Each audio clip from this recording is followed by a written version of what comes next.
some, get some. Can I get a hell yeah? Yes, I am a pirate. You have to go with the pirates because, of course, they have cannons and everything. It's a pirate's life for me. Be proud of who you are and what you are. You're pirate. It is a first down. Pirate. Because when you're at East Carolina, you go for it every time. When you don't coach at East Carolina, you don't come to East Carolina, you don't play at East Carolina with a weak heart. Write it. I think I've ever been in a building as loud as that was. It was deafening in there. You live with Omaha? I can promise you that. And a purple all night long in Eastern North Carolina. You're watching The Sports Objective, the podcast for Pirates.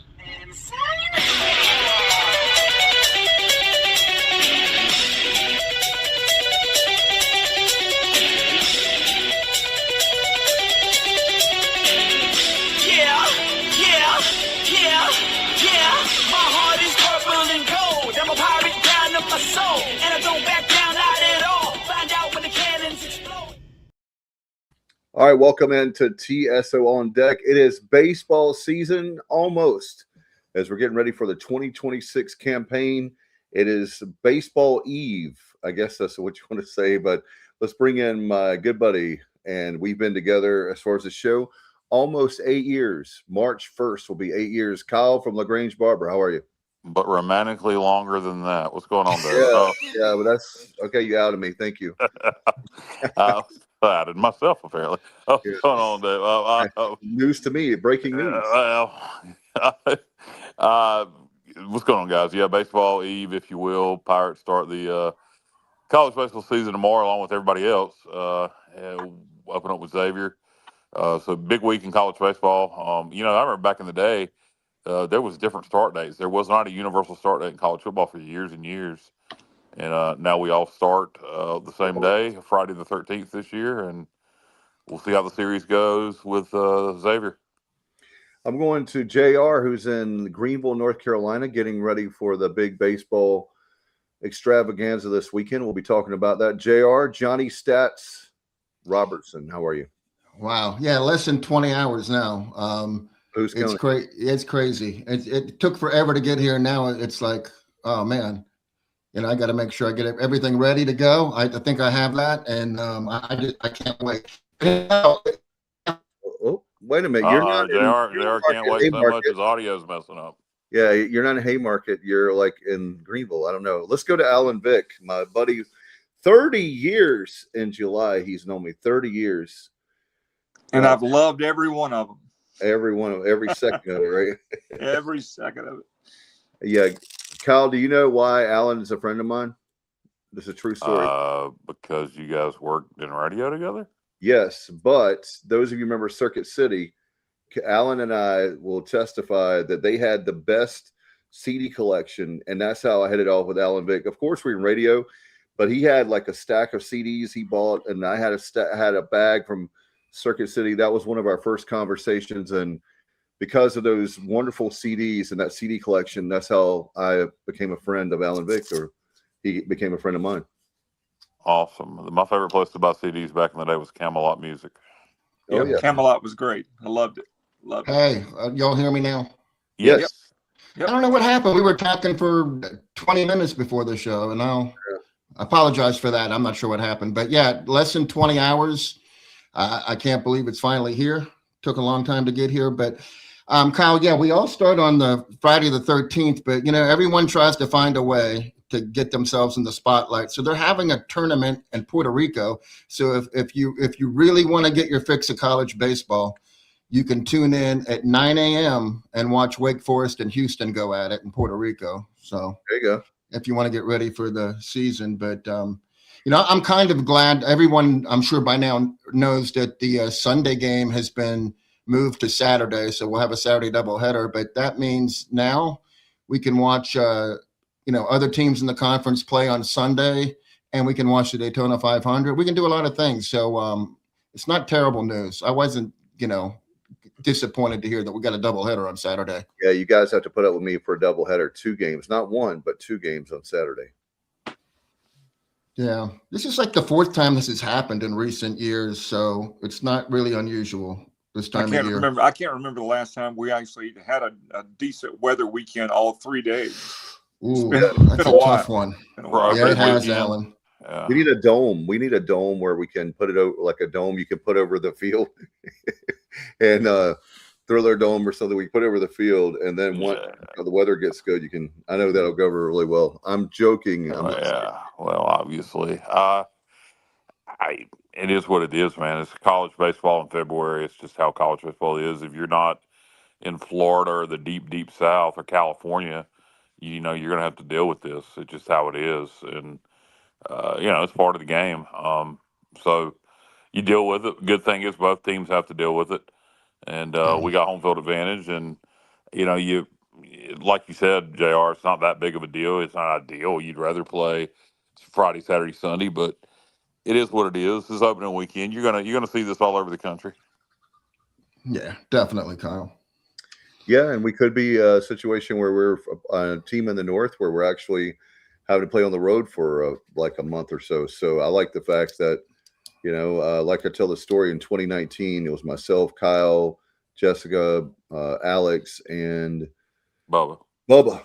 And we were all there, and I've got a picture. We have all, I think I told that story last week, but we have big coats on, and it felt like, what in the world? But on the third base side. But anyway, very excited, guys. It's finally here. We've been talking about it for a month, and baseball season is here. What are your thoughts going in? I'll start with Alan. What are your thoughts going into tomorrow's game? Totally excited. Cannot wait. Like I think I've mentioned on this program several times, Xavier is a more than competent baseball team. It's good competition to start the season. I think we're going to find out, even though it's early, we're going to find out a lot about the makeup and personality of this team very early in the season. And I'm ready. What about you, Kyle? Looking forward to it. I mean, every season is a new. I'm about to say, how cliche is this? Every year is a new season. Well, of course, but looking forward to seeing what happens. We got a lot of pitching depth, a lot of depth overall. Feel good about the chances for this team to do big things this year and be in position to host the regional. But it all starts this weekend, and you want to go win this, but you want to sweep it. But if we lose this series, it's a long season, but you definitely want to start off on the right foot and at least take 2 out of 3. But it's not really how you're playing in February; it's how you're playing in June. What about you, Johnny? Stats? Well, okay, I can give you a few stats. Well, first of all, Alan said that Xavier is a team that should be respected. They're not a pushover, and I have to think that in our last 10 opening weekend opponents, they may be the best one. I know they may be. We've played GMU, Ryder, George Washington, Rhode Island, William and Mary, Radford, Longwood, and for the record, that's 9 home series. Our last 9 home series, 27 games. We are 23-4 on opening weekend. And those 4 losses, one of them came last year to George Mason in game 1. And they just had a big 5th inning is what happened. They had a 6th inning. They had a 5-run 6th inning. And from that point on, I mean, we only allowed 3 earned runs, 3 hits. I mean, we completely shut them down. But, that one game, you just don't know what can happen at any time. And then the other 3 losses, unfortunately, all came against Bryant when we got swept by them in 22. And that just proves that, like I said, Bryant is not as good as Xavier is this season. They were not as good as Xavier is this season, and they swept us. And that, I still have a hard time with that series too, because we had a 1-run loss in 10 innings because we committed multiple errors. And then we had that home run. I think it was J-Dub hit the home run. And then the referee, the home plate umpire had called timeout, he said. Yeah. And then we ended up losing by 1 run. So, the likelihood of us getting swept, everything had to go exactly wrong. And it kind of did. But I certainly don't suspect that that's going to happen again. But and like Kyle said, 3-0 would be awesome. And that's what I'm hoping for, because like I said, in our last 9 home series, we've swept the team 7 times. But if we go 2-1, not the end of the world. That's part of baseball. You know, if you were going to go 56-0, that's not going to happen. Not to make excuses about losing, but baseball is a game of failure, and you're going to have games where you're doing great, and like Johnny said, you have a 5-run 6th inning, and all of a sudden a game that was winnable becomes more difficult. So I'm not worried about that at all. I think with this team, I think you're going to see really good defense, really good pitching. And I would say we'll see how for me, what I'm curious to see for my thoughts going in would be simply how do our bats do in February? You know, they're obviously going to get warmer as the season gets warmer, and as you know, the time goes on. But that's my only thing I'm curious to see. We've got a lot of talent, so I don't think that'll be an issue. But we'll see how that plays out. And I also like the fact that we're a year older. A lot of those young guys are older. Yep. They've done a nice job, as we talked about ad nauseum in the portal. Cliff didn't basically build a team from the portal. He has guys that are his guys. Then you find the missing pieces. So I'm ready. Let's play ball. Yeah. Hey, Dave, I just wanted to follow up on what you just said about the bats in February being cold. Well, that was the case last season. We only batted .215 against George Mason for the 3-game series. Our pitching was outstanding.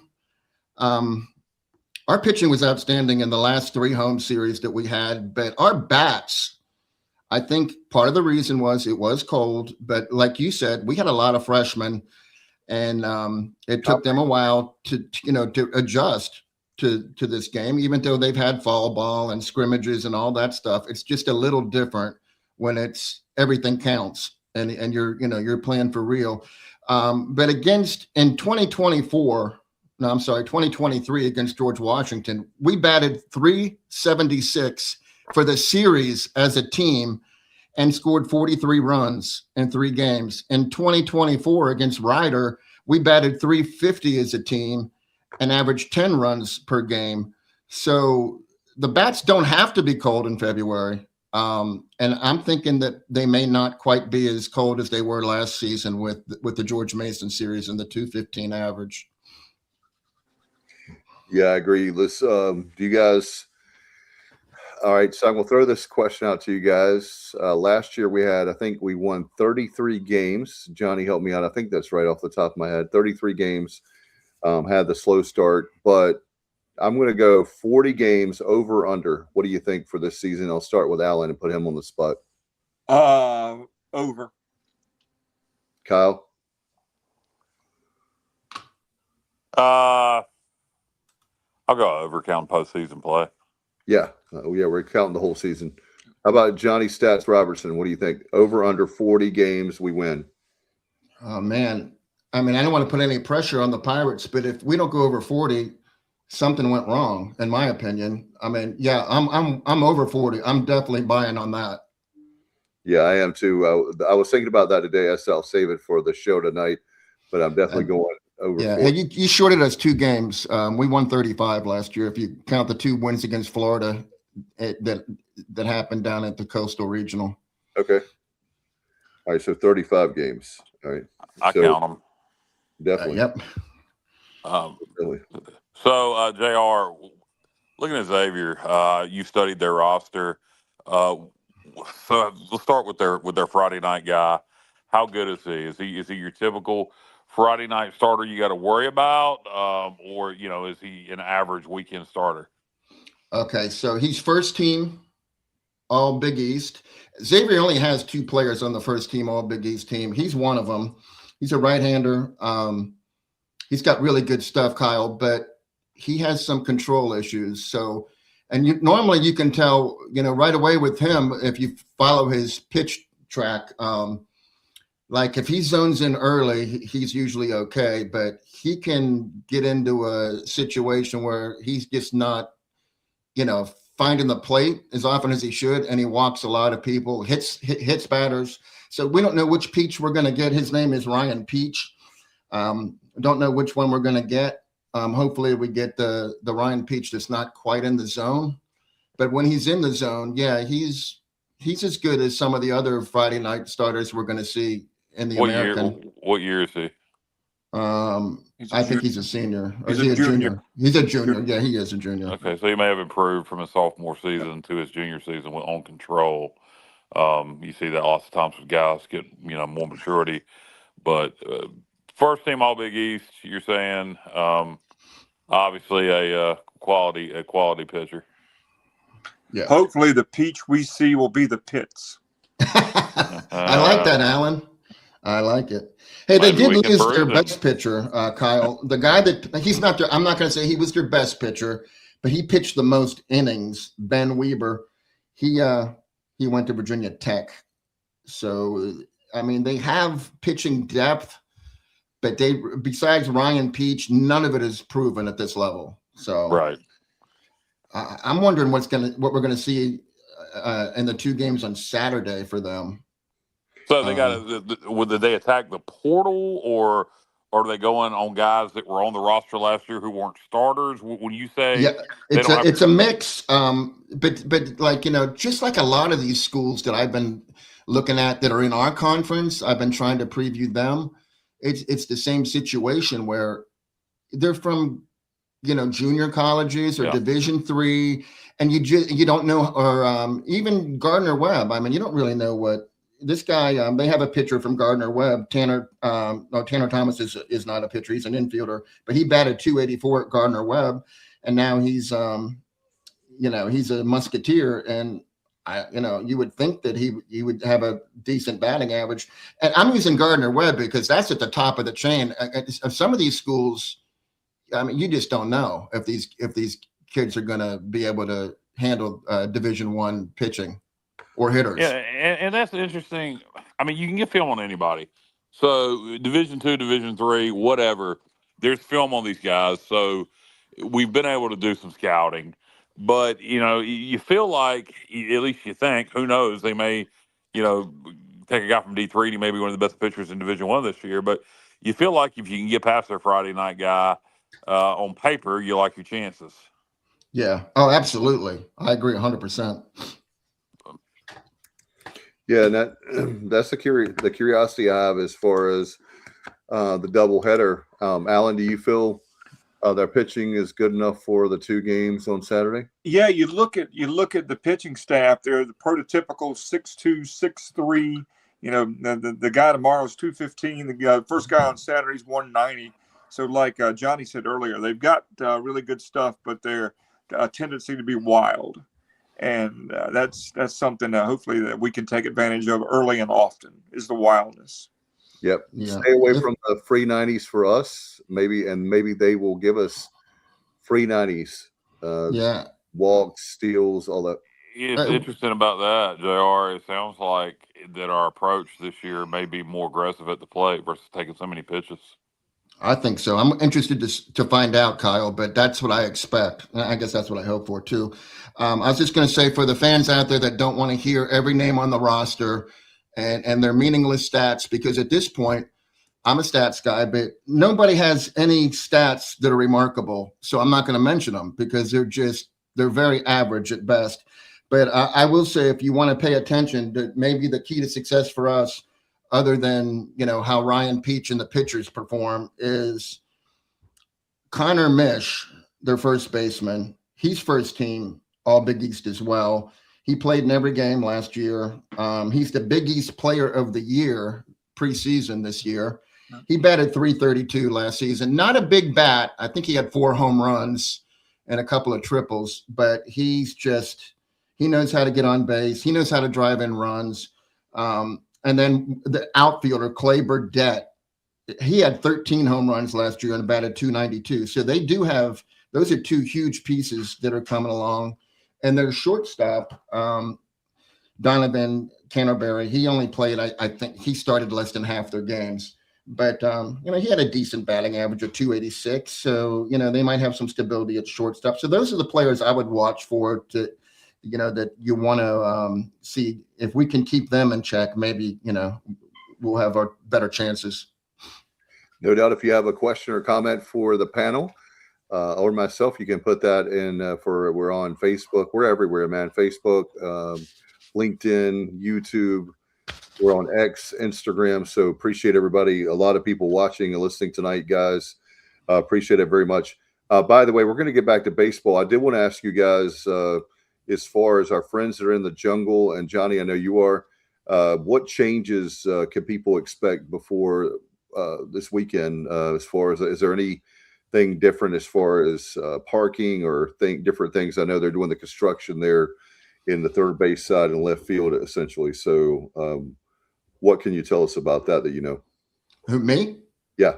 What I would know is that there's not going to be anybody parking in the jungle lot, the Williams jungle lot. Yeah. That's going to be a holding area for construction equipment and materials. So there won't even be an entrance. I think, see, I don't know for sure, but I'm assuming there might be an entrance all the way, like the furthest left you can get Third towards the practice field. Okay, you're going north on Charles. Mhm. On the other side of the jungle, you might be able to get in there, but I know that you can get in like from the Burt family lot. You can access the jungle absolutely from there, obviously, which is the right field. But left field, I just don't think there's going to be any access. No, what you're going to have to do, you're going to have to go in the main gate at the front of the stadium, go into the concourse, then go into the stands, then climb down on the field, then climb the left field wall, climb the left field wall, and then jump over, and that's how you'll get to the jungle. Wow. Let me write all this down. Hold on, guys. Yeah. Yeah. How do you get kicked out of a game? That's what you do, guys. I'm just telling you, if you got jungle tickets, that's how you get to it. Man, that's definitely is the price of progress. Unfortunately, it's going to be a little difficult, for a while as far as people, cooking and doing different things. I hear they're going to have food trucks and spots out there. Wow. Monica says, "Oh no, how will we visit our cooler between innings?" Monica, that's the biggest question. I'm telling you right now, it's a game changer. Yeah, most definitely. But again, like we talked about, it's going to be the Vic observation deck, I think. So, yes, Jamie and Alan Vic observation deck, which means you can observe from any direction that you would like, free of charge. Yeah, I think they're going to let me buy a urinal. I think that's the on that, but that's probably what. Well, you got beer in the jungle now, so I mean, do you even need to access your cooler? I mean, just buy beer. Well, it's more than that, Kyle. It's what it is really, and no, it's not the fact that you're going to have to get hammered or anything like that. It's nice, Well, Josh Thomas on the griddle out there, and you can go out between innings. He's got a TV going, him and Brian and Todd and Jared, and you can see, if you miss something on the field, you can run out there and you could catch it again on the big screen, and you can see what's going on in other games. You could grab a burger, you could talk to other people. It's just nice. It's nice Yep, there's a tent. There was a tent out there where if you got cold, they have heaters in that tent. You could walk in for a few minutes and get warm and walk back out. They had TVs in the tent. My understanding that's not going to be an option. Right. Josh says we'll be in the premium lot. What's up, Josh Thomas? Not sure where, but you'll see our tents. The only way into the jungle will be the gate behind the hitting facility and walk all the way around. So that's going to be right field, as we were talking about. Or climb the wall from the field. That's a good little walk. Yes, it is. That's a pretty good distance. Boy, there's going to be some complaining on messaging boards. They'll be whining. They'll be whining big time, and you better believe it. Yeah. But Alan, are you going to have the condos whenever they build those? Yes, I'm looking at a 3-bedroom, 2-bath. Okay. Right there. Yeah. I'm sure Jamie will agree with that. If you want to go in with me on that, Dave, I'd appreciate all that. Right. That would be great. Maybe Kyle and all of us can go in. We'll have the Sports Objective condo, Airbnb in Verbo. You can stay the weekend for the right price. I don't know where you'd put it. Right field. I don't know where you definitely won't put it in left field because of all the great people like Johnny and all our friends that we've met over the years are in left field normally. So as far as watching the game in the jungle. So, guys, any of you guys can take this question.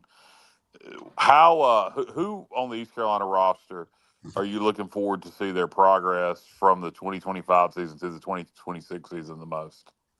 I can tell you mine. Alan knows where I'm going with this. I think Johnny may also. Alex Boucher, a really good guy. I think I've talked about it a couple times. There's a lot of other guys I like, but I'm just curious to see how he does. He had a lot of errors last year. He has come a long way. Cliff Godwin, that we've talked about at Media Day. Those guys are great. I'm just curious to see the young man. I want the young man to have a really good senior year. Looking forward to it, and I'm excited for him. I think he's going to be really bounce back, but just like an underdog kind of story. I think those other guys are going to be fine, but Alex Boucher would be mine. What about you, Alan? I'm with you, Dave. I think Alex Boucher. I admire the young man for still being on the team. To be honest with you, it would have been really easy for him to go do something else or go somewhere else, and that tells you a lot about that young man and what he's made of mentally. He went through a lot last year, and some of it was self-imposed, yes. But I think he's gonna have really a turnaround season this year. I think you're going to see Alex Boucher be a big contributor when he's called upon to do so. Cal, do you think he put more pressure on himself with his older brother, Bobby Boucher? The water boy. Bobby Boucher did come back in the second half and they won the Boyden Bowl. But who else, guys? JR, who are you looking forward to seeing made their progress from 25 to 26? Okay, it was going to be Braxton Trammell. I mean, that was my guy. But I root for every player. I don't have any favorites. But as far as I don't know, there's certain players like Austin Irby. You can't ask him to do much more than he did last season. But the way him and Jack Herring finished the year, I mean, those two. I don't know. And the last 8 games of the season, which was essentially, the postseason, those guys were amazing. I don't know if maybe they found something, and I'm interested to see, if they even take it to another level, which would be hard to think of. And Jack Herring, everybody, I've heard this so many times on different podcasts or radio or whatever. Yeah, Jack Herring struggled in right field, but he got better as the season went on. Well, I mean, the truth be told, he misplayed the third chance he had as a Pirate in right field against North Carolina. I think it was Vanderbrake that hit the ball, and it wasn't a lazy fly ball. I'll tell you that. And Jack misjudged it, and it was an error. And Cliff wasn't happy, and he sat for a while. But when he went back to right field, he never committed another error and made some spectacular plays. So, I mean, you can just take the Jack Herring as a suspect fielder off the ledger, because I think he's proven, and hitting the ball, he's proven that he's arrived, like he's ready to move on. And Colby, what on earth does he have planned for us? It's exciting to think about. And then players that didn't even play a lot, like Davin Whitaker. I mean, he reminds me a lot of JJC. I mean, they both are, same number, both right fielders.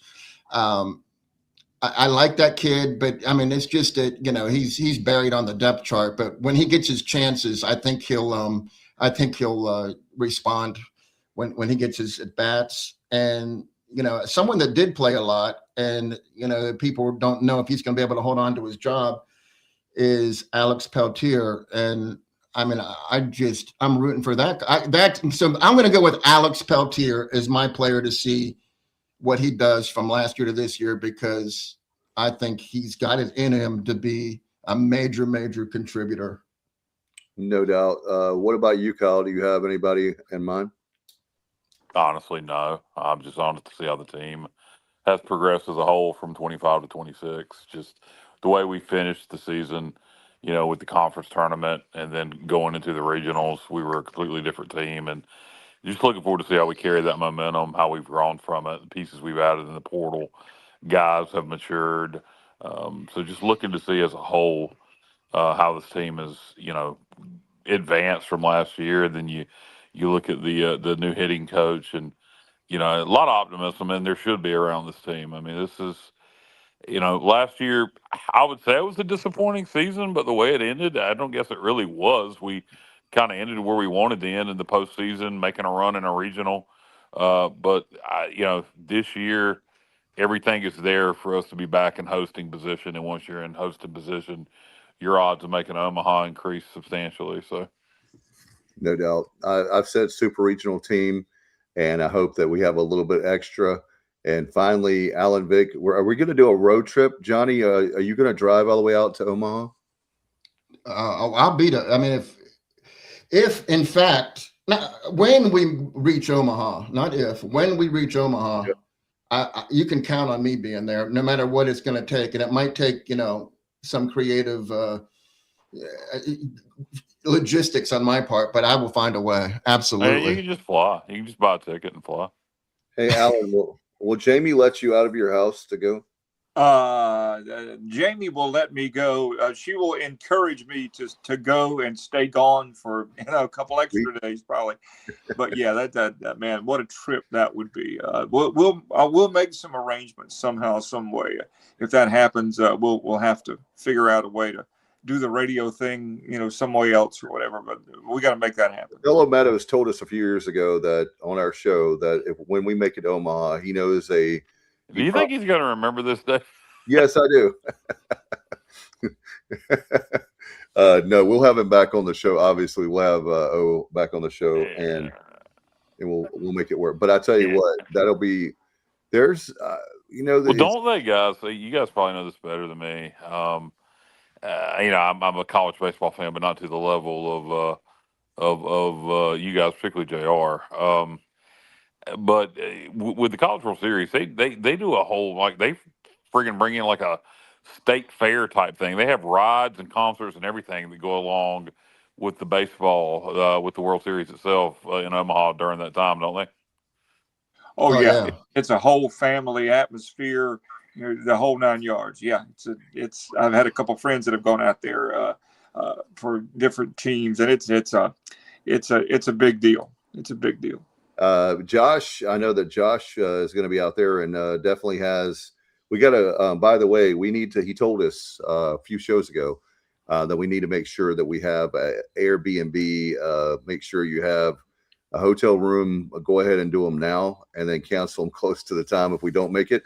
But do that. Yeah, that's probably smart advice. Yeah. Because if not, when we go, I agree with you guys. When we go, it's going to be extremely hard to get a ticket. I might camp out in the. Johnny, can I camp out? We can camp out in your truck or something. I mean, we might have to camp or. Well, what's the nearest? Not knowing my Nebraska geography that well. I don't know that anybody else does either. Although I could totally see either Alan or JR just spitting out cities. So, what's near Omaha? What's within 30 miles from Omaha? So if you can't stay in the city, is there? I know Nebraska's rather rural, but you would think with Omaha being such a large city, there would be stuff around. So, what is Kinston to Greenville, Wilson to Greenville, Williamston to Greenville, Rocky Mountain to Greenville? Is there stuff like that around Omaha if you can't stay in the city for the World Series, but you want to go and you wait to buy your tickets to find out if the Pirates are in? Geography is my thing, especially U.S. geography, but Nebraska is my kryptonite. I just have never had a real reason to. What's even in Nebraska other than Omaha? I'm not even Lincoln. sure. Yeah, Lincoln, Columbus, Sioux City. That was Sioux City's in Iowa. Okay, yeah, you just said that. But it's not far. It's not far from Nebraska at all. Okay, yeah. Omaha, Lincoln. Can I name another city in Nebraska? Fremont, Nebraska, maybe. Yeah, there you go. It sounds right. Yeah, well, if it sounds right, then just let's go with it. I'm going to sit here and try to think of other Nebraska cities. There's a Columbus. Never heard of Columbus, Nebraska. Council Bluff, I believe. Council Bluff, Arkansas. There's a Council Bluff, Iowa, which is right on the border. Yeah. Hey, I would rather go the tent route than go to Council Bluffs, Iowa. I mean, for me, part of the thing, and who knows how many Jello shots I might have. So I probably Yeah, Josh talked probably about shouldn't that. be trying to drive to Iowa. Yeah, if you wake up in Council Bluff, Iowa, we'll know what Hello, it's less than 100 miles. Yeah, there's a Jello shot competition between the schools. What's the name of that bar? It's a pizza joint. I'm not sure. I don't know. It's a pizza place. And this is so they try to see who can drink the most Jello shots. Yeah, they have a tote board. They've been doing it for years. And then every time you order a shot, a round of Jello shooters, they tally it up and add it to the team total, which is on the board. All 8 teams are on. And LSU wins it every year. Every year that they're there. I'm glad the grown men have an excuse to drink Jello shots. Here you go. Maybe when I was younger, maybe, but Blair, Nebraska. Is that a suburb of Omaha, Monica? See, I really wish Stevie was on right now. I know. I was hoping, Kyle, that would go unnoticed by you. It did not. It did not go. I didn't think it would. I didn't think it would. But I'll hold off on the jokes. Appreciate it. All right. Do we want to talk a little bit more about Xavier, just briefly? What kind of opponent they might be? In addition to the players they have, they finished the year number 42 RPI. So that's respectable. That's a very good accomplishment. However, the Big East is not very good in baseball recently. There's several conferences below the American, and their problem is they have good teams at the top with UConn, Creighton, Xavier. St. John's used to be good. They're getting a little bit better, but the bottom is terrible. They have like Georgetown, Butler, Villanova, Seton Hall. So that really brings down the whole conference. So essentially, they're a one-bid conference. I think they did get 2 teams. I think as recently as maybe 23, but that's about it. I mean, they're normally a one-bid league. Hell, so's the American. Yeah, absolutely. I mean, I think that could change. I think with schools like, obviously us, but schools like Tulane and Rice, Wichita State, with their traditions, I think that could easily change for the American, but it hasn't as of yet.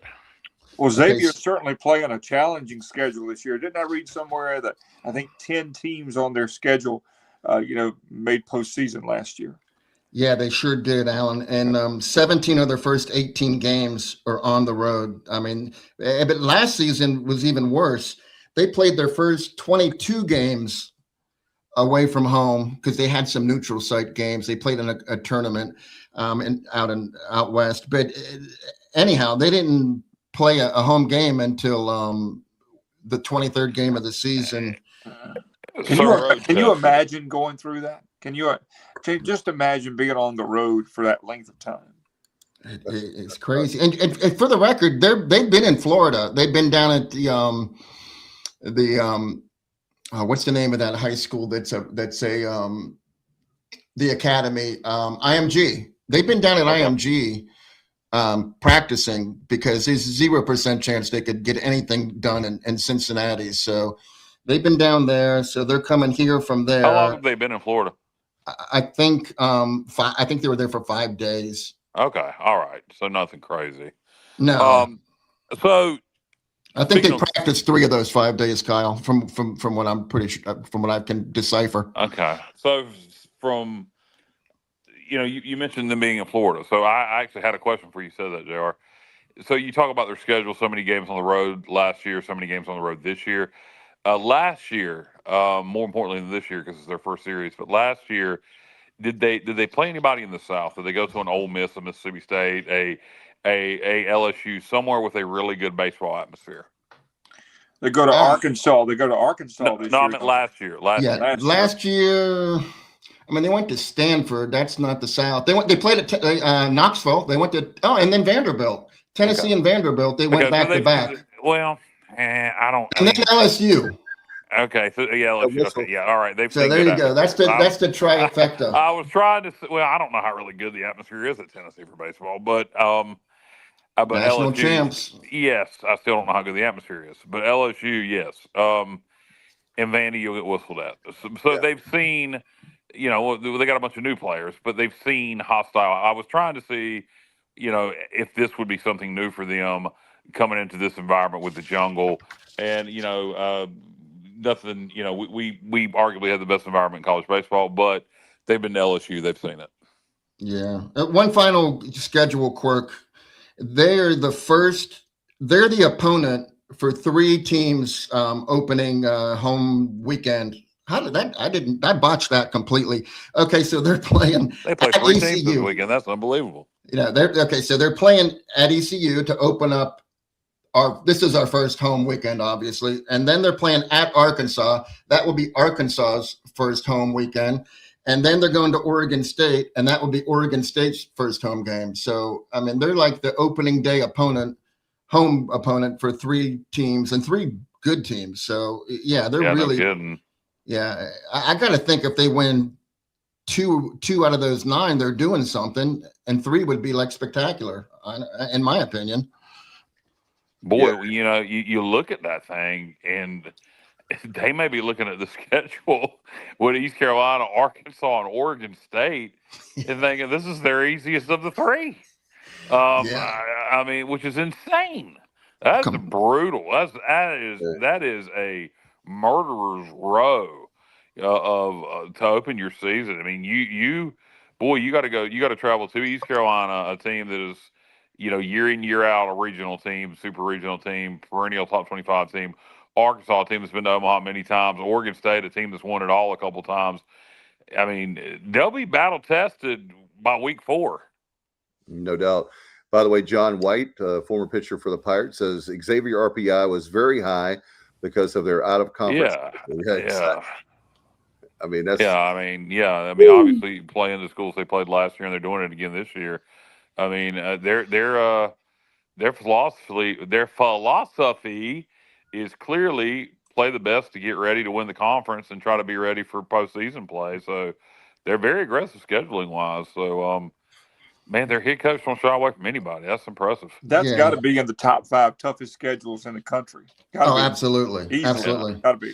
So Billy O'Connor, this is his 9th season. He's 214 and 198. He did go to the Nashville regional in 23, and I think they won 2 games. They beat Vanderbilt 1 game, I remember, and then they were eliminated. So that's the only time he's been able to take them to the NCAAs. But they did make the NIT 1 year though. Yeah, but he is he's a great. I got that, Kyle. He is. You got to like him. I mean, I heard Bubba interview him, and he was a very likable guy, and he's very confident, and he's gonna. He showed a lot of respect for the Pirates. He was very respectful of East Carolina. As well he should be. And going forward, guys, there's lots of just to mention that we will have guests. Things didn't work out for us to get him on. And we were going to have Xavier beat writer on, who's a nice guy and responded, but he doesn't cover baseball. There's not enough readers in the Cincinnati paper to cover regular season baseball. He only covers it starting in the postseason, so he couldn't help us out with that. But if we wanted to talk Xavier basketball, he was down. All right. By the way, that I did want to mention to you guys, I should have known this is a very easy name for the Jello shot competition. In Omaha, it's Rocco's Pizza and Cantina. It's very close to the stadium, so you can eat there. It looks like I was looking at the menu because I might not be Kyle Baba, but as far as the restaurateur and the guy that's him, but he actually, it looks like it's a great menu. Okay, I don't know. I was a restaurateur. But I'll take your word on it. I'm not going to bother looking at the menu until we get closer to, maybe actually going. But God, you made me lose my train of thought, Dave. I had something I was going to say, and you messed me up with the restaurateur thing. What in the world was I going to say? It was related to Pirate baseball. Maybe to come back to me. Somebody else take it. I mean, don't you think Kyle would make a lot of money like opening up in a restaurant? I just think if you enter the Jello shooter contest, you should at least get a free T-shirt. If you enter it, Yeah, if you enter it, you should at least get a free T-shirt. I mean, my goodness. just for entering it? Yeah, absolutely. If you're gonna put your body through that kind of torture, which will be torture after about the 7th one. I mean, Alan, he's taking one for the team, man. He's taking one for the team, doing a whole bunch of Jello shots, and I don't think Alan meant me literally. I think he no, meant just in general. The royal you should get your We've all done the Jello shot thing at one time or another, and I've got a story. Oh, yeah. I mean, because it's so damn sweet, you just keep putting it on. Yeah, you make you throw up. Yeah. But what the hell was I going to say? It's totally gone. Oh, I know what I was going to say. I was going to ask Dave a question that I should probably wait off the air to ask, but I'll be unprofessional and ask it on the air. I had thought of the question and I was going to ask it off the air, but now I'm sitting here trying to think of what I was thinking of. Dave, are we going to have Haymeyer on Sunday night? Do you know if he's available? Have you reached out to him? not yet, but we'll. Well, we need to. One of us needs to email Haymeyer and see if he'll be available Sunday night to preview the Campbell game on Tuesday. Okay, we can do that. Yep.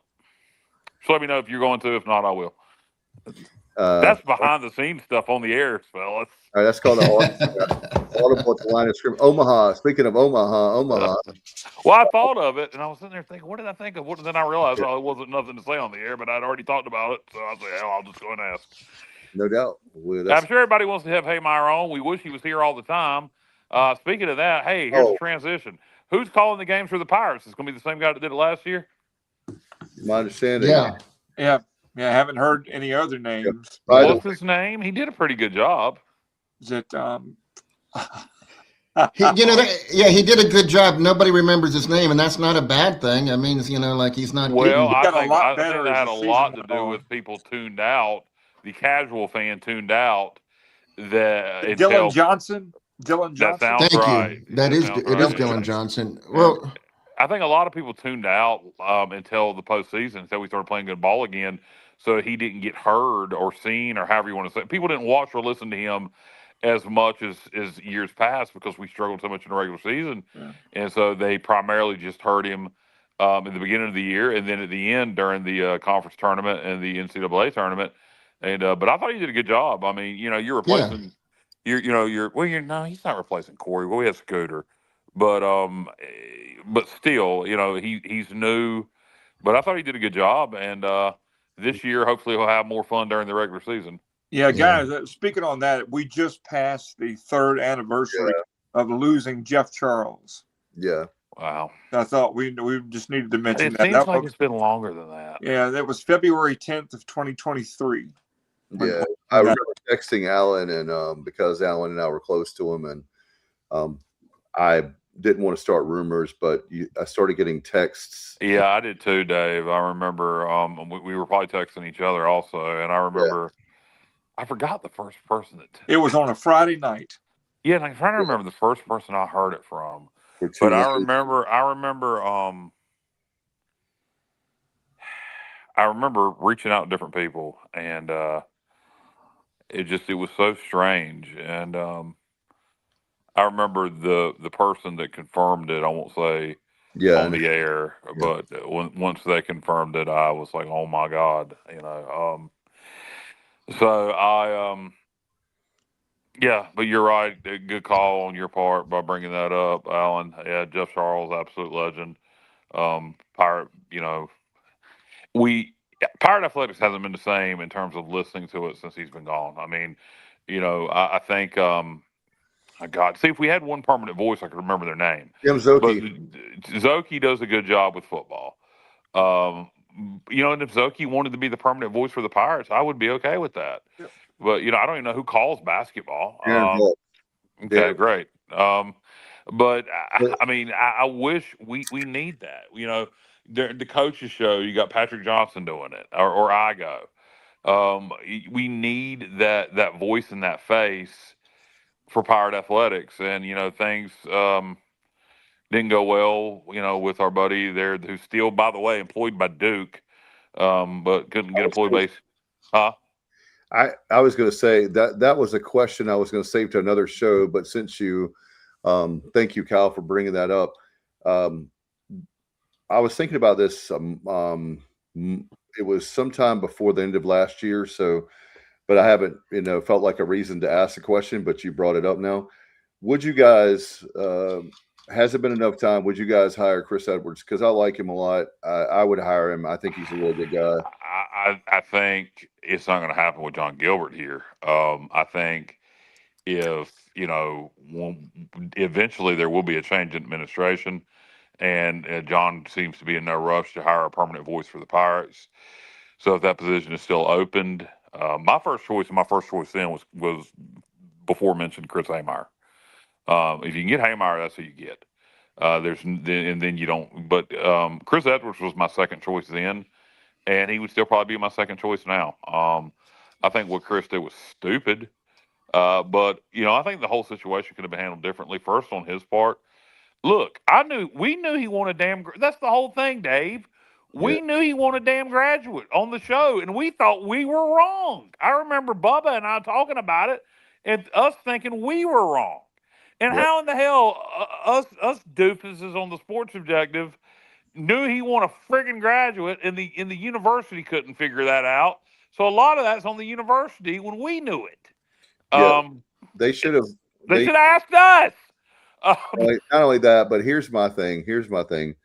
I'm not excusing what happened, the whole thing, but I just felt like, for me personally, have him apologize about the situation and move on, and we wouldn't. Well, you could do a lot of things with it, Dave. You could say he is a Pirate, he wants to be a Pirate, and we're going to require him to finish his degree while he is broadcasting for the Pirates, and even cut his pay until he gets his degree. Don't pay him as much if it's that important to you. I don't really think it should matter, other than the fact he said he had a degree from East Carolina. But the stupid thing is he still calls Duke baseball. So and he has women's basketball, a lot of different sports. So that's the part that's stupid to me. It's like when a kid gets kicked off your team for doing something, and then a month later he signs with another FBS team. It's just like, what's the point? I mean, or you'll kick a kid off the team. It used to happen more now. I guess kids can pretty much do anything and they don't kicked off the team. But you'll kick a kid off the team for XYZ, and then you'll bring in a son of a bitch a year later who did the same thing. So it's that kind of thing to me. We didn't hire him because he lied on his resume, but then he's still employed by Duke, and so it doesn't make a lot of sense, particularly from an academic side. Much as I love the Pirates, let's be real. Yeah, I like him. I like him a lot. I have nothing against Jim Zoki. I did want to say it's not about Zoki. It's that Zoki only wants to be the football boy. He has. I know it's a situation where baseball he does the Panthers, and he calls Winthrop basketball. Yeah, baseball is such a commitment. 56. Well, he would. Yeah, you got to travel. You got to be of a certain. I'm not talking about Zoki doing baseball. Yeah, I'm just saying that the job in general, it's quite an undertaking. Jeff Charles very rarely did baseball.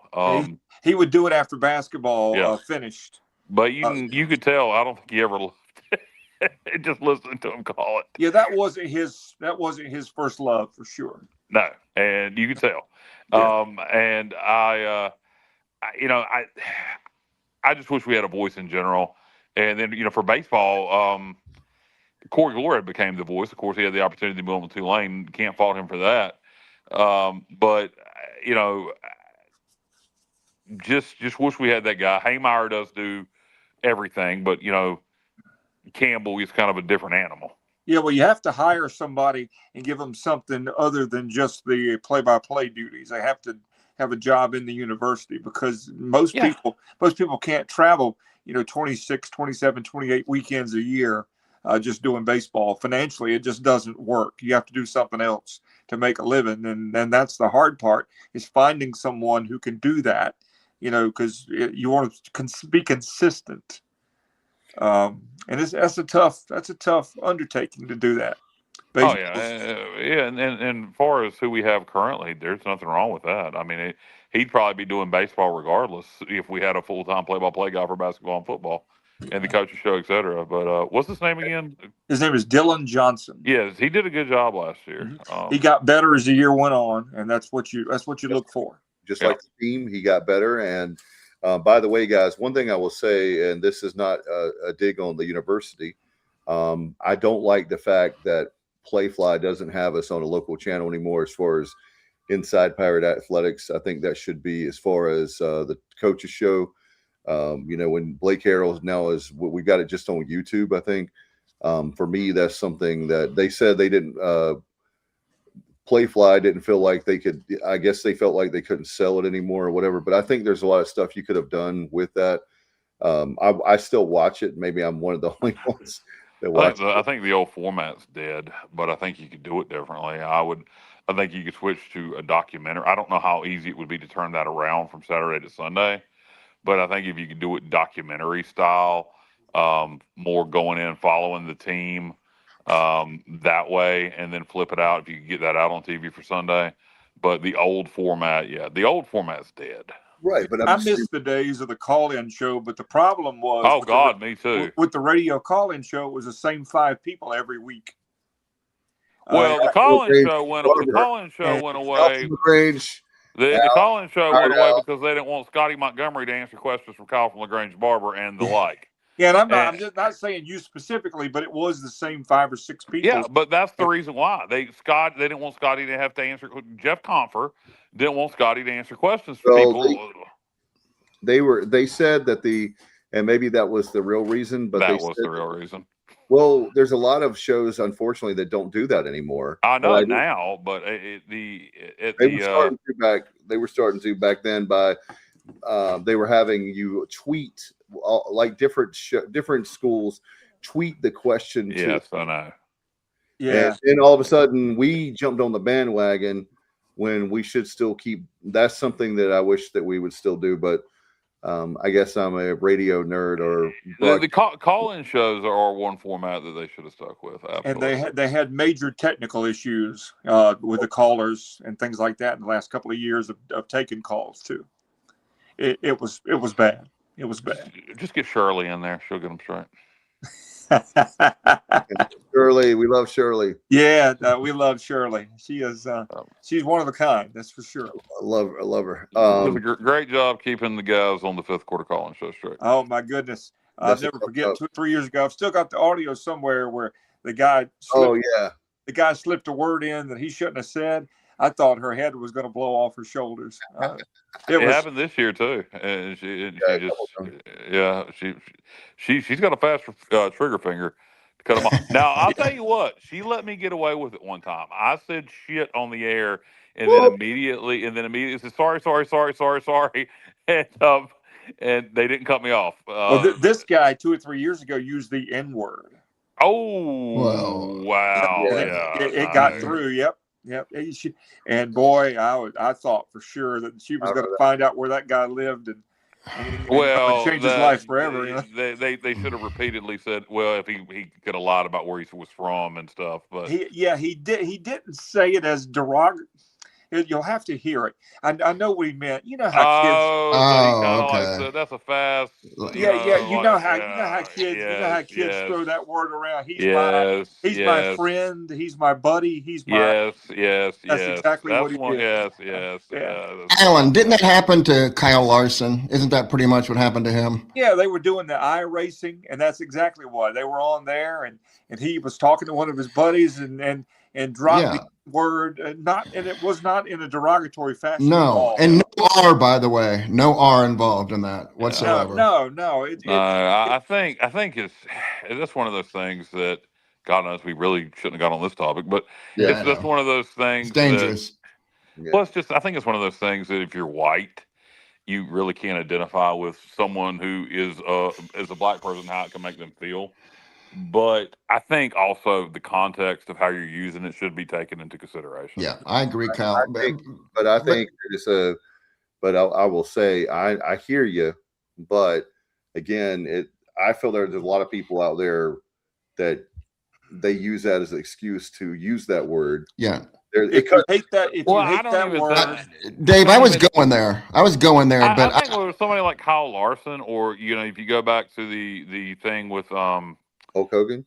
oh no, God no, I know, but I'm just no, saying. no, I he know. I'm just used it saying. completely written that way. I know. No, I was Slippery slope. the crappy country singer, Morgan Wallen. I like Morgan Wallen. that doesn't narrow it down much, Kyle. Yeah, you would. No, Morgan Wallen. Yeah, when he used it again, it was again not in a. He was drunk, and he said he was talking about his buddy, and he said, "Take care of my," Yeah. and again, that's just he was drunk, not thinking, just said it in a joking way, meant no harm by it, yeah. and I think he's been forgiven. Yeah. But Majorly. so. The bottom line is if you're going to eliminate that word, and it should be eliminated in every form of society, music, movies, whatever. It should go. That's not happening, Alan. But Well, it should go away. I was going the same place, Alan. I think just to use common sense, don't say it. Well, Don't say it. I don't care the context. I agree with you because I agree with you, Jr. Hold on. I was going to finish your thought. Go ahead. I was going to say Kyle Larson. However, I was adamantly against him being suspended. For anybody that doesn't know who Kyle Larson was or is, he's a NASCAR driver, the number 5 Hendrick Motorsports car, and he was suspended. And we have one black driver, and he said, I think he should be suspended. So that probably carried some weight. But Kyle himself is Asian. So I thought that he should have got a little bit of a break, but he learned his lesson. They readmitted him. Explain that, JR. They reinstated him, Kyle, and he won the freaking championship last season. Explain how him being Asian. Because he's been a victim of he's heard stuff too, and he rolls with it, but I think that everybody knew. Okay, that's an excellent question, actually, because my defense of Kyle Larson really wouldn't hold up in a court of law. I guess the better way of saying it is, in that case, he shouldn't have said it, but everybody knew. Nobody was offended. Everybody knew the context, and everybody knew that Kyle Larson was not a racist in any way, shape, or form. But just keep it safe and don't use the word. Yeah, I don't think. I think it's just best not to use the word, period, because of you can mean it absolutely no harm, but we've become so PC with that kind of stuff that you can't get away with it, even if you mean it with no harm. So the best way is not to use it. Although I disagree completely. I think from a philosophy standpoint, I think if you take words away, don't use them, you give words power. And I think giving words power is dangerous. And so I think you take power away from words by making them meaningless. And you make that word just as meaningless as the word schmooky, which is just something I made up. And I think Alan's offended. Yeah, I think you shouldn't give words power. But words are powerful. Yes. But I think when used, I think when you give a word that it has so much power when used in any context, you've given the word too much power. Now the word words shouldn't have power. The power should come from the people that are using them. Right. Kyle, your explanation would be great in a perfect world, but we don't live in a perfect world. I agree with you. That's the way it should be, but people would take advantage of that, and then. But not only that, but here's the deal with Kyle Larson. The reason Kyle Larson was allowed to race again is because the guy's a very good race driver, and that's what it comes down to. It comes down to the bottom line with money. If he were an average or below average driver, the guy would not have a seat in a car anymore. I mean, that's what it comes down. It comes down to money. Well, I'm going to chance it and see what happens. JR, you're a honky. Man. What? There you go. Let's please go on. I'm sweating like Elvis at his last. Yeah. We'll move on. I was going to say, how are we going to transition out of this? Yeah, by the way, Alan, speaking of which, you're the Elvis aficionado. When is that great movie coming out? It's a couple weeks. Boy, speaking of Elvis, I mentioned him today. A week from today. Oh, I got a question about Elvis. You want to talk about something that could be offensive to some people? Let's see how many people I can offend with this one. This is a serious question. I'm not even going to ask it. No, go ahead. If it concerns Elvis, you got to ask it. Go ahead. It's gonna piss you off, Alan. Well, it won't be the first time, and it won't be the last. Go I ahead. don't know. I'm not going to go there because I'll ask you off the air. It is not because I don't want to ask you about Elvis. I don't want to bring this topic up on the air because it shouldn't be political, but it is. Okay, I think it is. Yeah, I just based on how old Elvis's wife was when he met her, and yeah, I'll ask the question off the air. Okay, I got it. There was only Well, there was only. We'll leave it, but there was only 10. There was 10 years difference in their ages. That's okay. I mean, do you have a daughter? Yeah. Oh yeah. Yeah, I do. Okay. If she was, how old is your daughter now? My daughter's 21. Okay, 21 years old. All right. 22. So, I'm sorry, 22. So when she was 14, if she wanted to date a guy that was 24, that I wouldn't even say he was a rock star, just 24, what would you have said? I probably would have had a problem with it, though. Priscilla's parents. It's a long story. I'm not defending Elvis on this one, but it was a different time, a different place, a different circumstance, and I'm not saying it's right or wrong, but it was just different in 1959 or 60. There's a comedian. It's hysterical. Yeah. He does here's my impersonation of a 50s rock star. And he starts singing this song called "I'm Gonna Marry That Girl 13 Years Old." Yeah. Now Jerry Lee had a 13-year-old cousin. Yeah. Yes. Yeah. All Different. right, can we And the Big Bopper. If you look at have you ever listened to the lyrics of the Chantilly Lace? I mean, Jesus Christ. Oh yeah. Well, think about Kiss, Christine 16. Yeah. I mean, whoa. Well. Okay. Moving along. 16 is actually legal. Yeah. In some states. It is in North Carolina. Yeah. Oh man, It is. I'm getting texts from the lawyers, and they said we're probably not going to make it. I can see the beads of sweat on your forehead there, Dave. Oh, Yeah. I'm simply stating a law. I'm not condoning anything, but 16 is the legal age of consent in North Carolina unless you're in a position of power. All right. Well. Okay. Well, let's move. I have a question though. Yeah. In a future show, can we revisit Elvis Presley and talk, about Elvis for a good 20 or 25 minutes? Because Sure. that'd be an amazing topic. I'd love to do that. As a matter of fact, we are going to Memphis this year. I don't know the dates, but if the date works right, that's a away game I would love to go to. Yeah, if you've never been to Graceland, whether you're an Elvis fan or not, it's something that you need to do. It is in a horrible part of the city, though. It is. It's in a rundown, and basically Elvis moved. When Elvis moved out there, there was nothing. The ghetto. There was nothing there. There was nothing there, and all that's kind of moved in around the area. Yeah. Well, what's the name of the film, Alan? Do they have it's like a concert? It's called the Epic Elvis Concert. It's footage that was found for rehearsals and things going into an engagement in 1970 and 71. I'm looking forward to it. That's going to be great. Yeah, we're going Thursday night. You want to go with us? Next Thursday. We're coming a week from tonight. Yeah, we're going to be at a concert. So, who are you going to see? Blackberry Smoke. How about this?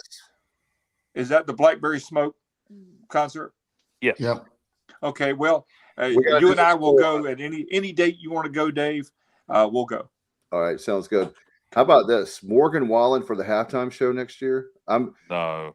Yeah. No. Kyle just to piss Kyle off. That would be great. Kyle is going to watch the halftime show. No. No, he wouldn't. He would not. No, I wouldn't. I hate Morgan Wallen. I think that's Peyton Manning influence right there. Yeah, I would rather have a colonoscopy with no propofol. No, you wouldn't. You wouldn't. I've had a sigmoidoscopy. No, you wouldn't. Yeah, let's not go there either. Yeah, they're not fun. No propofol? You don't get sedated for a sigmoidoscopy. They go halfway up, and you don't get sedated. And okay, never mind. It is painful. It is painful. Speaking of painful, this conversation. Actually, you know what? I'm gonna actually transition to something serious from that. We lost. God, I can't think of his name, guys. Vanderbeek from Dawson's Creek. James Vanderbeek, 48 years old. Colon cancer, stage 3. What I had, and we lost him. And and I'm telling you right now, I know the age is supposed to be 45. Is what they recommend now. It was 50. Now it's 45. It should be 35. Colon cancer is now the number one killer of all cancers for people under the age of 50. 25 years ago, nobody under the age of 50 hardly got it. Now Right. it is the number one killer of all cancers in America for people under the age of 50. So I beg you, if you're 40 or older, go get a colonoscopy. If you're 35 or older and you have a family history of colon cancer, or your bowels aren't regular, go to get a colonoscopy. Look, colonoscopies are painless. The worst part is the prep. Yep. It ain't no big deal. All you're going to do is take a nap with the propofol, like Michael Jackson, only you'll wake up. And if they find polyps in you, they're going to remove them. They're going to biopsy them, and you're going to find out, if they're precancerous. And if they are, you know what that means is you just saved your ass, literally and figuratively. And Oh my something that could turn into cancer and kill you, you can get cut out of you, and nothing. It is colon cancer is almost 100% preventable with routine colonoscopies. And if our fine folks in the medical field, I'm not talking about local doctors, I'm talking about people who suggest things, would lower that age to 35 where insurance would pay for it for routine, we could prevent a lot of this. And people got to quit being scared to get them, and don't ignore your bowel habit changes, man. If you and I'm talking about this all because of the loss of James Vanderbeek, but if you notice, you're rotating constipation, diarrhea, if your stools change a lot in size, obvious, if you see blood, but let's hope that you don't go to that point. But go get a colonoscopy. I gotta get mine. It's due in July. So thank you, Kyle, for reminding me of that. Yeah, go get it. This Go get summer. Yep, I've- Kyle, you're right. The prep is the worst part. Everything else is a breeze. Yeah, I've had since 2022. I've probably had because in 22 I had counting the sigmoidoscopy, I had 3 of them, and then I've had 1 a year ever since. So I've had 6, I guess, since 22. So yeah, they're the prep's the worst, and then the colonoscopy itself ain't nothing, man. You just take a nap. Yep, you wake up and like nothing ever happened.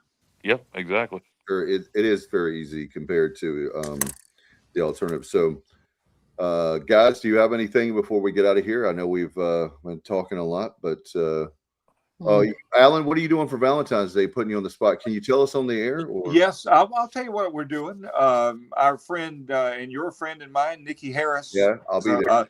A Valentine's get together. I don't know if you're going or not, Dave, but we're gonna go and have a good time, and that's what we're doing. And Jessica and Johnny and Lisa.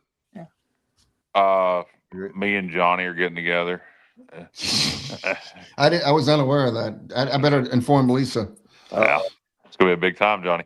No, I don't know. We have no plans. I actually was invited to do something during the day down in New Bern. They're having a Mardi Gras parade and stuff, and I need to mention that to Jessica to see if she wants to go. Do not give her any what we talked about before. Oh show. Yeah, no. Let's not talk about that on the air. But we may end up doing that if she's interested. But far as Saturday night, probably dinner somewhere. We'll probably wherever she wants to go for dinner.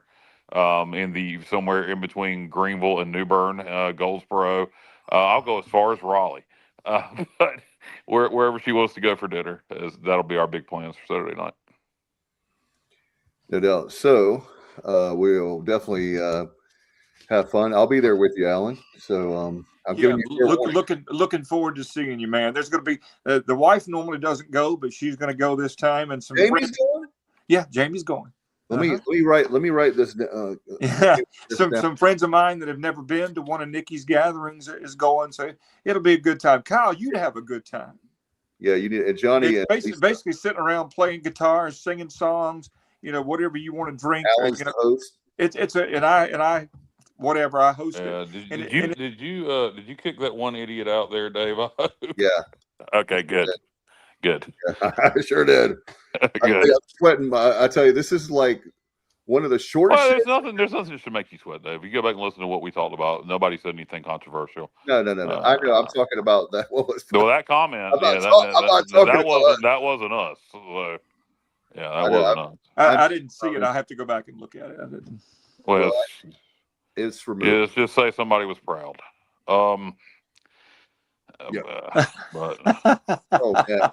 Woo! uh, Can but we talk anyway, wrestling? so anyway, the wrestling.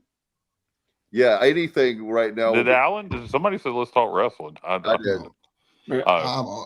Hey, I do think we we? can just wrap this thing up. We I'm joking. Okay. I'm joking. I'm Well, General- it is the first baseball preview thing. Does anybody? I was gonna just briefly mention.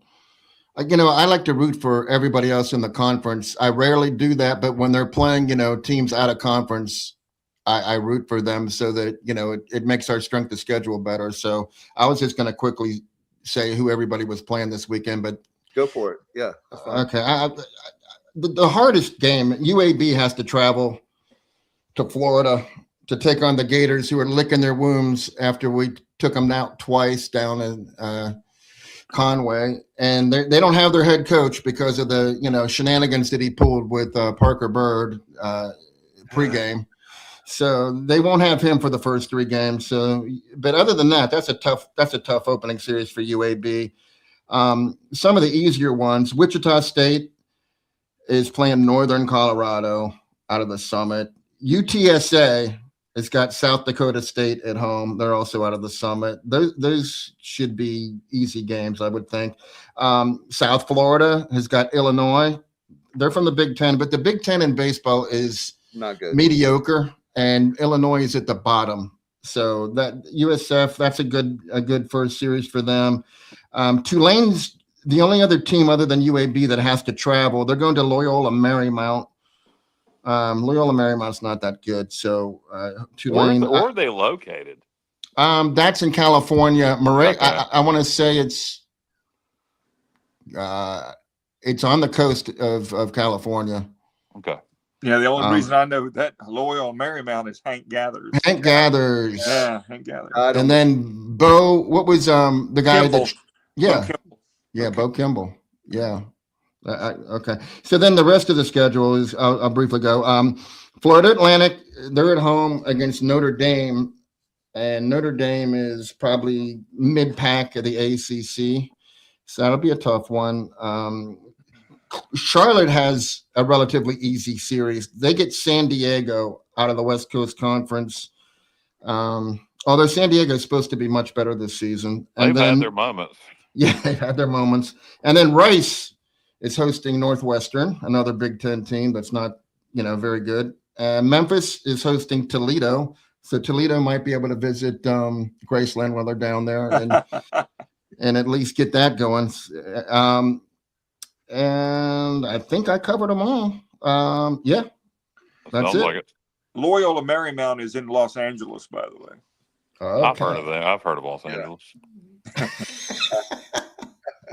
Have y'all been watching the Olympics before? We go? No. Are the Olympics going on? Wow. Are Yeah. you? I'm being serious. We have Winter Olympics this year. Yeah.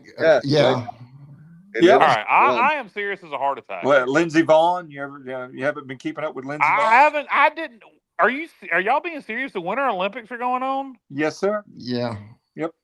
This has been the least publicized Winter Olympics I've ever seen in my life. Yeah, Lindsey I Vaughn. couldn't agree more, Kyle. I don't even know where they're taking place. Is it somewhere with a ridiculous time It's in Italy. difference? Italy. Okay. When did it start? About 8 days ago, something like that. Oh, what is NBC carrying it? Yep, NBC and the NBC family of networks. Peacock. I had no idea the Olympics were going on. Not a. We're trying to freaking keep it clue. quiet, Kyle. Apparently. No, I'm serious. Most of the time, the Olympics get hyped up. It's the opening ceremonies.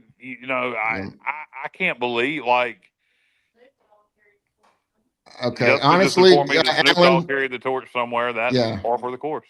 I agree, Kyle. I never saw an opening ceremony. I never saw any promos for it. The only reason I even know is because last Friday night I was watching the news and they were talking about medal winners and what they had to say in their acceptance of their medals. that was controversial. That's all. That's the only reason I even knew that there was a Winter Olympics. There is something. I mean, Do you there have is a Peacock, Kyle? disconnect, huh? Do you have Peacock? I do, yeah. There is a on the homepage of Peacock, like. Well, I don't get on Peacock hardly any since WWE isn't up there anymore. I never get on Peacock. The two controversies have been Lindsey Vonn, who broke her leg downhill skiing, and then one of our athletes had some things to say that have been fairly controversial. Those have been the two big stories. So it's insane. I'm just going to go back to real fast, and then we'll close this thing out, or y'all can keep talking if you want to. But I think it really goes to show in this day and age, I am very much a social media consumer. I'm on Facebook, I'm on TikTok. And if something is not part of your algorithm, and I don't know why, me being a sports guy, they wouldn't think I would have, they meaning the algorithm, wouldn't think I would have interest in the Olympics, but nothing has come up on my Facebook feed. Nothing has come up in my TikTok. I'm not a big Twitter guy or X guy. I get on there for our social media and put stuff out, but I don't read X very much. I had no idea the Olympics was going on. And growing up as a kid, I used to love the luge. I would get so freaking excited to watch the luge when I was a kid. No doubt. It's been, the opening ceremonies were great. The United States is doing very well. In fact, the women's hockey team beat Canada like 5-0 a couple of nights ago. Lindsey, if you get a chance, Kyle, you have to see the injury for Lindsey Vonn because Dave, I'm sorry I missed Who that. the hell is Lindsey Vonn? Yeah, thank you. Lindsey Vonn's a downhill, a very prolific downhill skier for the U.S. And she recently had an injury. Well, she recently had an injury where she had to have. This was very recently. She had some cartilage in her knee. What was it? An ACL? Yeah, she tore her ACL, and then she attempted to continue to ski. I mean, what is that? That's a warrior, man. That is someone. And then she fell and broke her leg. Yeah, but I mean, the fact that you try that, has anybody really paid attention to what a downhill run looks like? Yep. I think you need two good knees to do that, and then you're still going to need a lot of luck. Yeah, so, not the Olympics, guys. Before we go, in a few minutes, there's going to be a documentary on FS1 called "We've Lost Dale Earnhardt." I'll be watching. The 25th anniversary of losing Dale Earnhardt. I'll definitely be tuning in here in a few days. So that's coming up in a few minutes on FS1. Thank you. Is Lindsey Vonn related to David Vonn? No, she was married to Tiger Woods, though, wasn't she? Or was she just dating him? No. But she's not related to David. Is that a different person altogether? That's a different Lindsay. She was. I don't think she was married to Tiger. But just to be clear, she's not related to David Vonn. No, they don't spell their names the same way. It's a different Okay. story. All right. I don't know if y'all even knew who I was talking about. Yes, from East Coast Grading. Yeah. Yes. Pirate Radio. Yeah. Yes. VONN. Yeah. And he spells his name Vaughn. Yeah. Okay. It was Vaughn, and she's Vonn. Lindsey Vonn. Oh, well, it sounds. Vonn. Yeah, Vonn. Yeah. Okay. Hey, somebody mark this down on a calendar because I'm actually right, and Alan is always right. If we disagree, Alan's always right. But they did date in 2012. Yeah. We said they didn't marry. They did date. We were talking about getting married.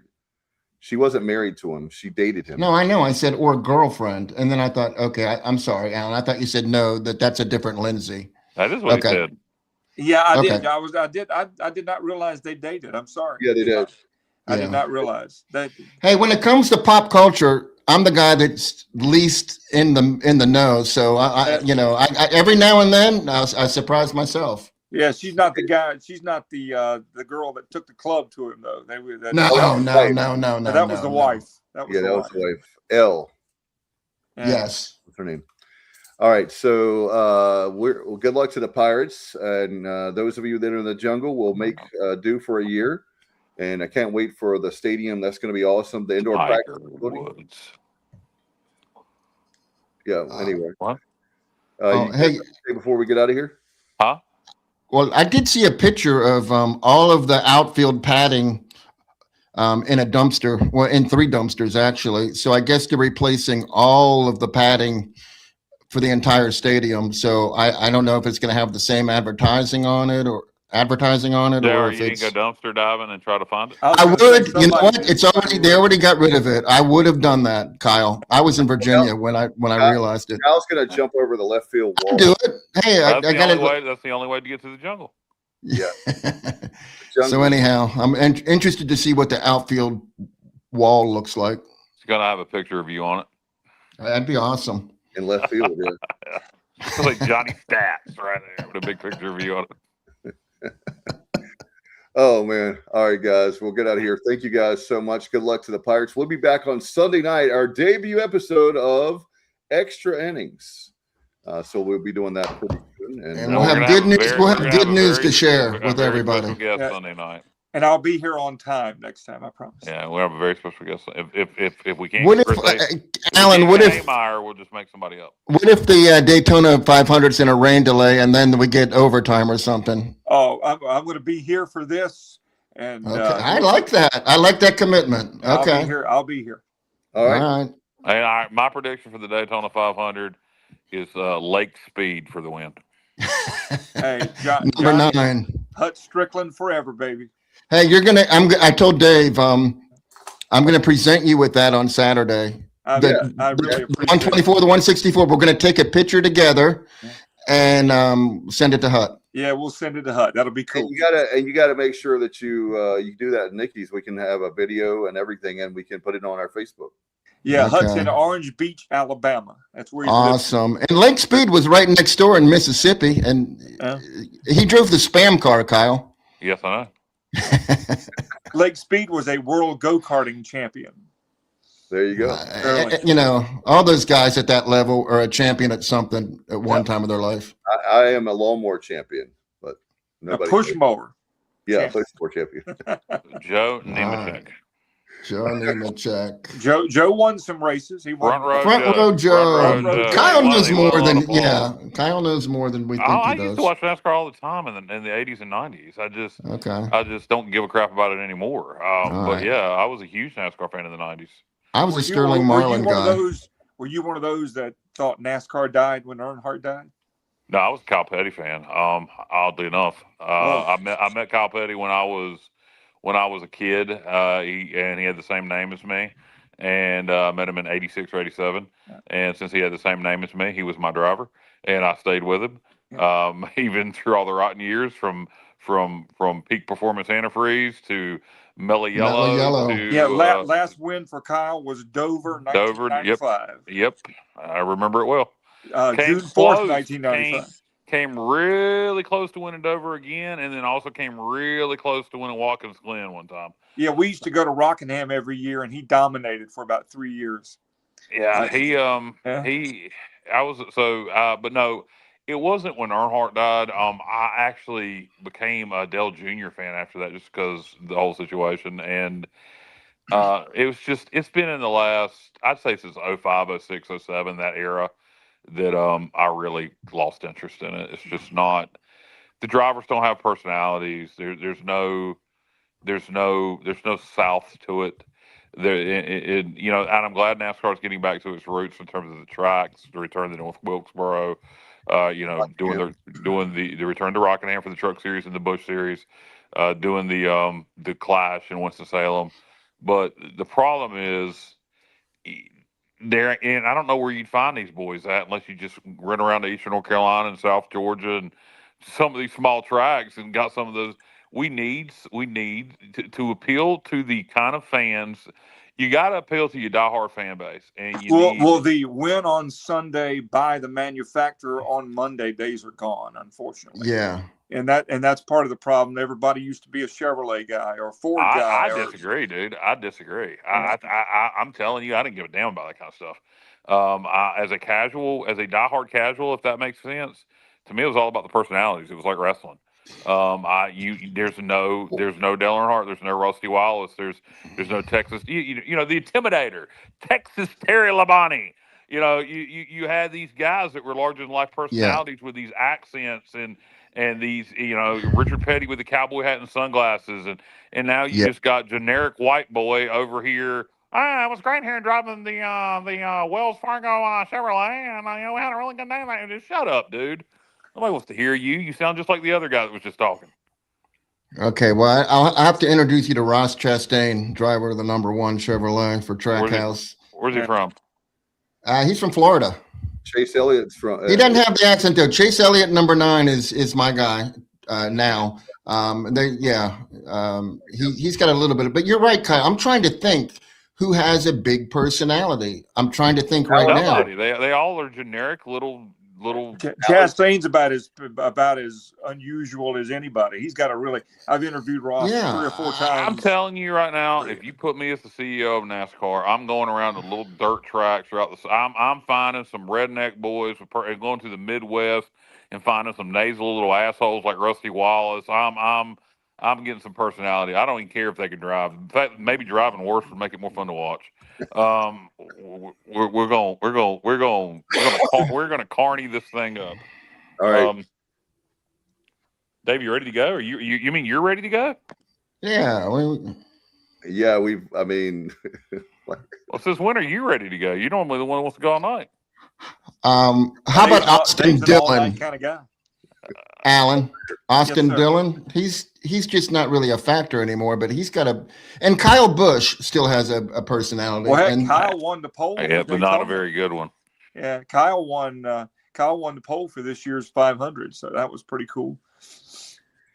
Quickly, and then we really will wrap it up. I did want to get everybody's take on this because everybody keeps talking about it, and I think it'll be fun to hear people argue about it because I hated both. But just quickly, without getting political with it at all, just from a performance standpoint, did you prefer Misbehaving Rabbit or did you prefer Old Man Rock? I mean, no, for me, it was none of the above. Me too. Here's my take, and I'm going to leave it at this. Has anybody gone back and translated the lyrics that Bad Bunny was? Yes, everybody in the world has. Okay, I'll leave it there. I mean, and some of that is accurate, some of it's not. Some of that was the lyrics in the actual song. If you heard it, the recorded version, and he cleaned the lyrics up some for TV, but there was still a lot of profane lyrics in Spanish. I don't care about that. I thought both performances. I don't look. Kid Rock ain't had a good song in 20 years. Misbehaving Rabbit, I couldn't care less. They both suck. And then the pandering ass song by Lee Brice, and Lee Brice has some good music, but that's the most pandering song. It's tough being country in this country. I just want to drive my truck and drink my beer and catch my fish and mow my. Well, who the hell's stopping you from doing that? That's about 80% of today's country music anyway, isn't it? Today's country music on the radio, good sir. Yeah. I mean, there's Cody Jinks, Ward Davis, Paul Coffin, et cetera, are freaking amazing, but they don't get played on the radio. Yep, I agree. Thank goodness for YouTube and things like that. Spotify, Pandora. I love Zach Top. Well, he gets played on the radio. He's one of the few decent people that plays on the radio. But he doesn't have that unique Texas independent sound. He has a very 90s country sound, and ain't nothing wrong with that. If that's what we want to go back to for mainstream country, I'd be great with that. All right. All right. Good luck to the Pirates, and we'll be back Sunday night at 8. Appreciate everybody very much, and we made it through the show, and we still got a show. We're not going to be canceled, so that's great. So well, you don't know about that. We might. I've got a few texts here. We got a meeting tomorrow morning at 9 a.m. guys. That sounds right. I'll have to do a Zoom. I'm sorry. Okay. All right. You guys have fun. Good luck to the Pirates against Xavier, and obviously the Friday game of the doubleheader on Saturday. And we'll probably have a rainy Sunday night in Pirate Nation, but we'll have a great time. And I know we're going to be talking about success and a lot of wins. So we'll do that on Sunday night at 8, our first episode for season 2026 of Extra Innings. Until next time, we'll see you then. Go Pirates.